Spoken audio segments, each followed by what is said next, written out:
Садыр Жапаров, урматтуу кыргызстандыктар, урматтуу шайлоого катышкан партиялардын жетекчилери, шайлоо эң жакшы келе жатып эле болбогон жерден БШКнын майда чүйдө кетирген катасынан, айрыкча өтпөй калган партиялар тарабынан ишенбөөчүлүк пайда болду. БШКнын адистери кетирген ката серверге эч кандай тиешеси жок экенин дагы бир жолу тактап чыктык.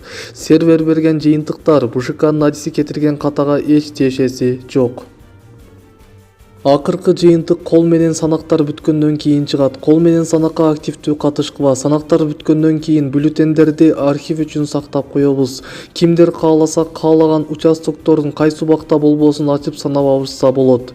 Ал эми мага акарат айтып, сөгүп сагып, атама чейин сөз тийгизип, ишенбөөчүлүк көрсөтүп жаткан аттуу баштуу эле Кудайга ишенем деп дин жолунда жүрүшкөн жарандарыма айтаарым: урматтуу жарандарым, мен дагы Кудайга ишенген адаммын. Ооба, атам өмүр бою Кудай жолунда жүргөн адам болгон.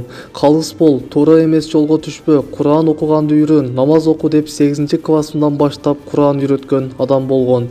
Кудайым бейишинен орун берсин. Атамды тынч койгула. Бийлик тарап шайлоо процессине кандай кийлигишпеген болсок, БШКнын ишине дагы дал ошондой кийлигишкен жокпуз.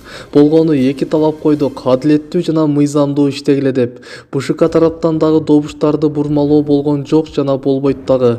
Ооба, БШКнын адисинин шалаакылыгынан мүчүлүштүк кетти, бирок добуштарды саноонун жыйынтыгына эч кандай тиешеси жок.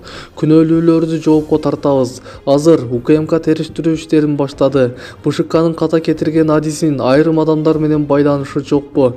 Балким мен ушундай кылып силерге митингге чыкканга шылтоо жасап берем деп алдын ала кандайдыр бир күчтөр менен келишип алган эмеспи деген сыяктуу териштирүүлөр жүрүп жатат. Жыйынтыгын УКМК өзү билдирет.